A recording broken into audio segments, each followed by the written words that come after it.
كما جرت العادة، فالدولة الجزائرية المسلمة دائما مع خدمة القرآن الكريم، مع تعظيم كلام الله جل جلاله، ومع تعظيم سنة النبي صلى الله عليه وسلم. الشكر موصول للسيد والي هذه الولاية على هذه الجوائز القيمة المعتبرة التي قدمها لحفظة كتاب الله عز وجل في هذه الولاية العامرة، بمساجدها، بزواياها، بمؤسساتها العلمية والتربوية.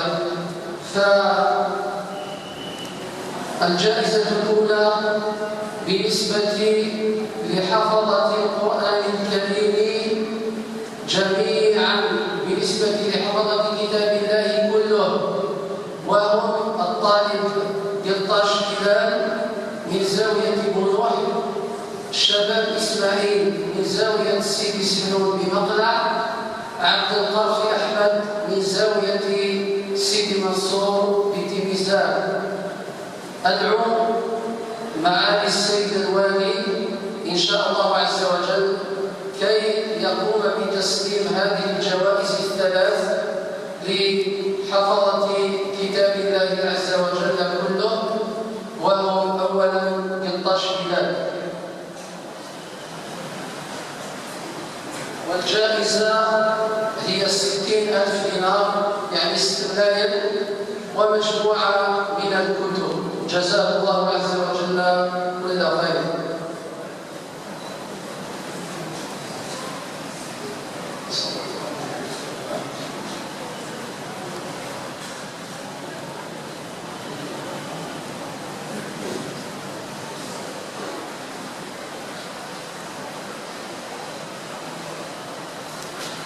الجائزة الثانية لطالب الشباب إسماعيل من زاوية سيدي سنون بمخلع.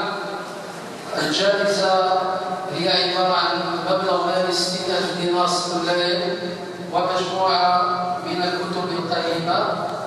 إن شاء الله السيد الوالي ولاية زوزو يقدم هذه الجائزة لطالب الشباب إسماعيل.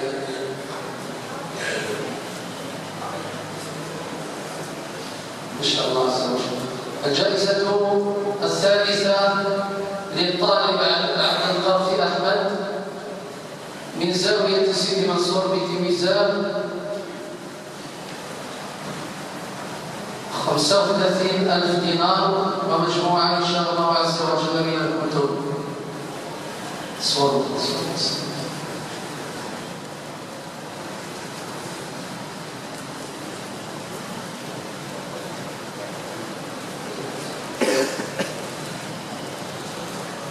بارك الله فيك السيد الوالي. نأتي إلى الحافظين لكتاب الله عز وجل، الحافظين لنصف القرآن الكريم 30 حزبا. وأدعو السيد رئيس المجلس الشعبي الولائي لولاية تيزي وزو ليقدم هذه الجوائز أولا للطالب الواج كمال من زاوية جماعة السريج بمقلع.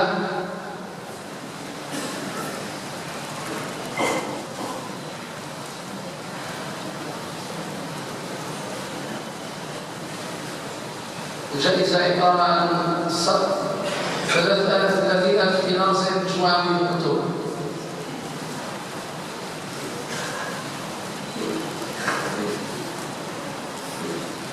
الجائزة الثانية للطالب عزوز عمر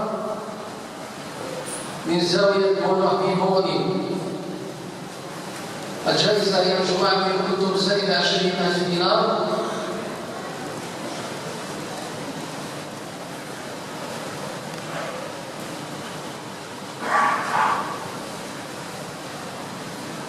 الجائزة الثالثة للطالب جبار عبد الكريم من زاوية سيدي منصور بتلميذان، مجموعة من الكتب زائد 20,000 دينار.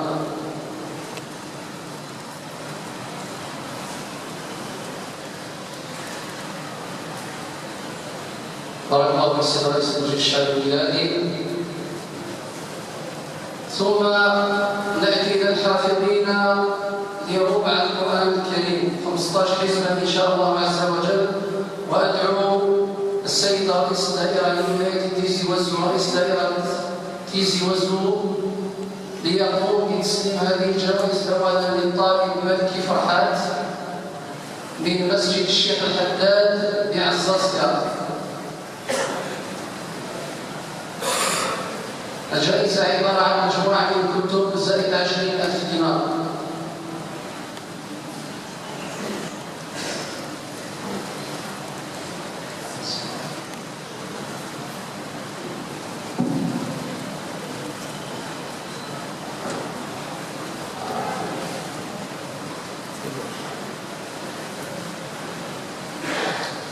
الطالب الثاني مغراوي رابح من زاوية بوني.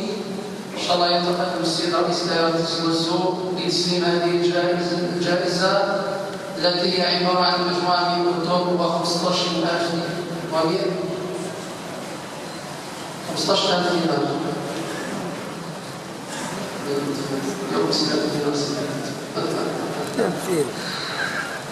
الله يبارك.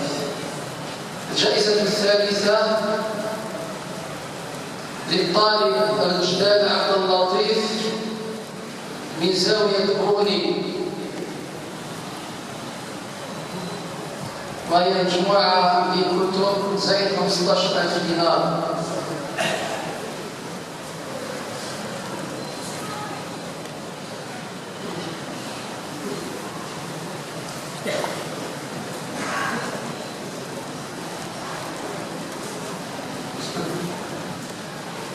بارك الله في السيد رئيس الدائرة.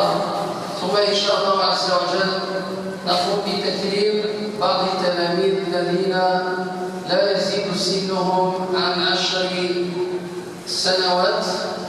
وأدعو السيد مدير الشؤون الدينية والأوقاف لولاية تيزي وزو أولا الطالبة إسماعيل سيدلي من مسجد بيت عبد المؤمن بواضية.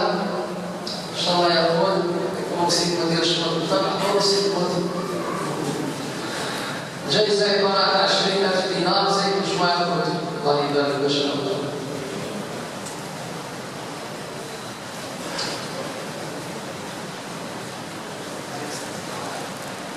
الجائزة الثانية للتلميذ سيدي عبد الرحمن في مسجد بيت عبد المؤمن بواضية.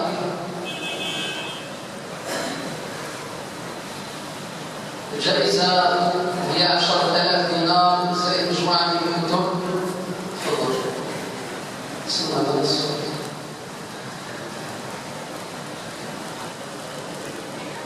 الجائزة الثالثة والأخيرة هي للطالبة طارق أسماء من مسجد بيت عبد المؤمن بواضية. الجائزة هي 10,000 دينار زائد مجموعة من الكتب.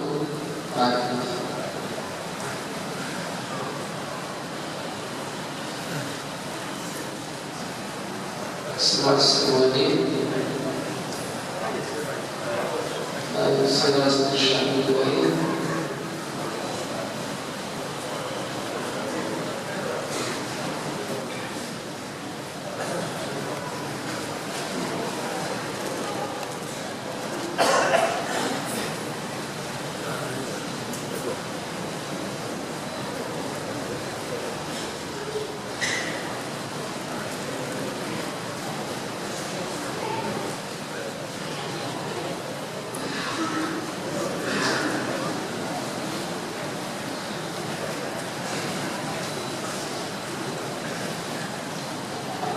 نأتي إن شاء الله عز وجل إلى نهاية هذا التكريم. الشكر موصول للمسؤول الأول عن هذه الولاية وهو السيد الوالي. فنسأل الله عز وجل أن يجعل هذا العمل في ميزان حسناتكم.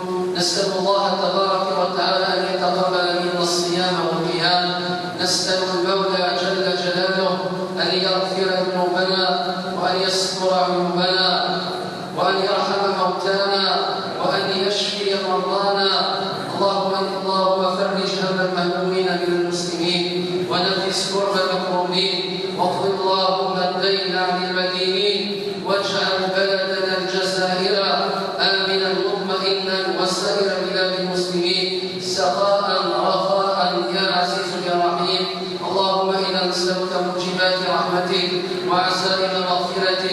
والسلامة من كل إثم والغنيمة من كل بر والفوز بالجنة والنجاة من النار. ربنا اغفر لنا ولإخواننا الذين سبقونا بالإيمان ولا تجعل في قلوبنا غلا للذين آمنوا ربنا إنك رؤوف رحيم. وصل اللهم وسلم وبارك على سيدنا محمد